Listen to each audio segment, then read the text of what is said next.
Auzubillahi minash shaitanir rajim. Bismillahir rahmanir rahim. Welcome to my program for today. So I'm just going to continue on where we stop in terms of process of marriage in Islam. This is going to be the third part. So you're welcome to my program once again. I just want to make one or two notes. My presentation lecture is not targeted at anybody whatsoever.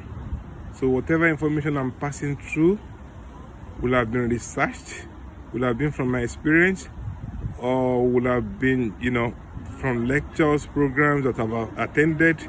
So they've been time tested, so they are not targeted at anybody. In fact, some of the content of the lecture also affect me as a person. So the important thing is for me to just grab the lesson, learn from the lecture, and try to implement in my personal life. So I encourage other people to also adopt similar approach. So I do not have anybody in mind. I don't target anybody. Mine is to pass a message across, and perhaps Almighty Allah will use that to reward me accordingly. Maybe Allah can use me to change some people in terms of their orientation towards their religion, which is Islam. So basically, I'm going to continue from where I stopped. By the way, I haven't forgotten that I need to get back on the position of hermaphrodite in terms of marriage. And I also need to make one or two other clarification in my previous two lectures. So before I conclude this series on marriage in Islam, inshallah, I'm going to touch on those areas, so to say, inshallah. So I'm going to continue, and we are talking about those that we can marry and those that we cannot marry. So the other point is that we can't marry our brother, our stepbrother. We can't marry them, our stepsister, so it's not allowed to marry those. You can't marry your uncle, you can't marry your aunt. It's not allowed in Islam. By the way, you can marry your cousin. Your cousin is the daughter or son of your uncle. In Islam, it's allowed, but it's not common in the western part of Nigeria, but it's commonly practiced in the northern part of Nigeria. So it's allowed. If somebody comes and says, I'm marrying my cousin, we shouldn't be surprised. That person is not committing any offense, is not committing error. It's allowed in Islam, so that you can marry your cousin. So the other point is, so I've looked at those that we can marry and those that we can't marry.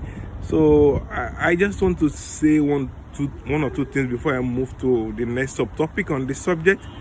Like parents, I think we should encourage. We should be interested in who our kids are getting married into. That is very, very important. And we should actually make use of our community. I remember when we were growing up, we were doing Ere Yekpe and the rest like that, Ere Yekpe that we do, when we were very young. And we have a lot of us, some of our parents should have actually tapped into this. Oh, this is a good girl for my son. Oh, this is a good boy for my daughter. And we take it up from there, because it's actually difficult for somebody to go out and marry somebody that you don't even know. So now this now leads to my next subtopic, which is basically what are the steps in marriage in Islam. Basically, there has to be a proposal, an offer and acceptance, as we have in contract. Somebody has to offer, and it has to be accepted by another person. After offer and acceptance, there has to be some,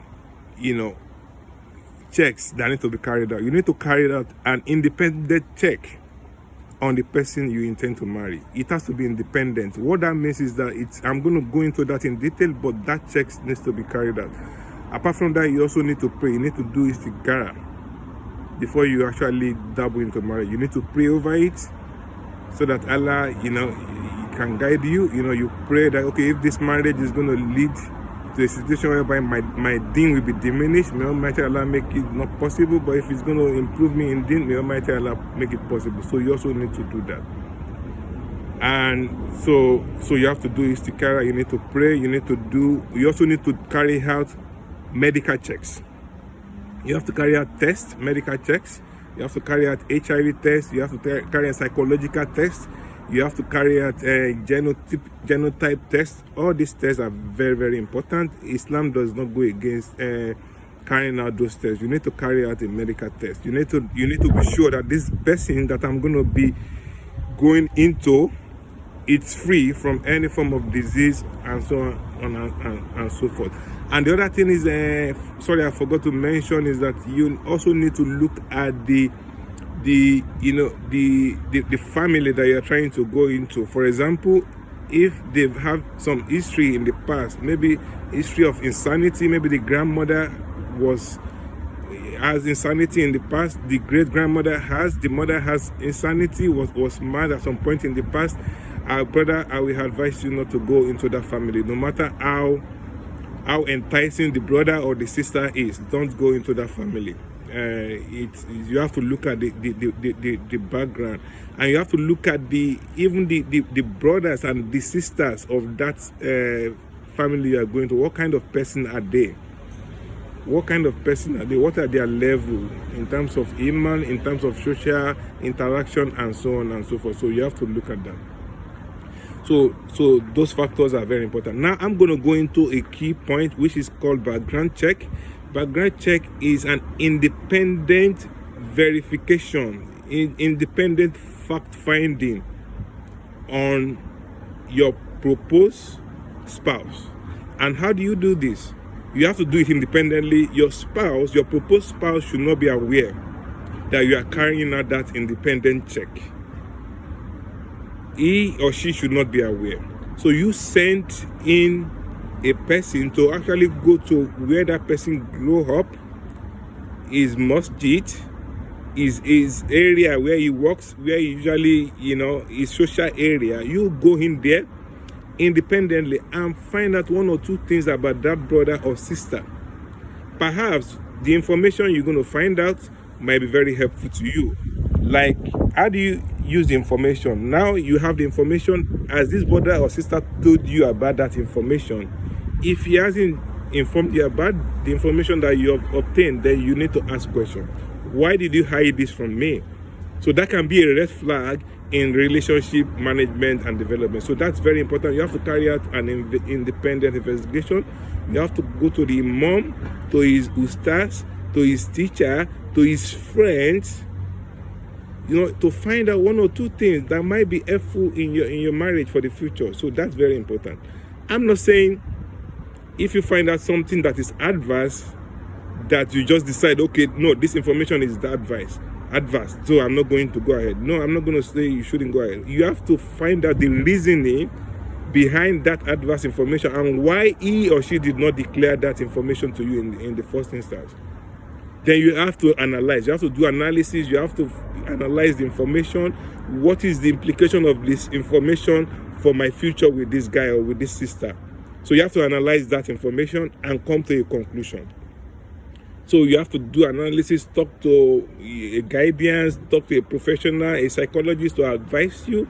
And the fact, by the way, the fact that somebody was bad in the past does not mean it's going to be bad in the future. So, but you need that information. That background information is very, very important in you making a decision. I'm saying there is a caveat. The fact that the brother or the sister was a non-entity, was a philanderer, was a womanizer in the past does not mean he's going to be in the future. So that's the third part of my lecture on this topic. I'm going to continue, inshallah, maybe with one or two, and I will come to the end of marriage in Islam. May Almighty Allah accept this for me as Uja. May Almighty Allah accept it for you as well. May Almighty Allah make us to make the right decision. Assalamu alaikum wa rahmatullahi wa barakatuh.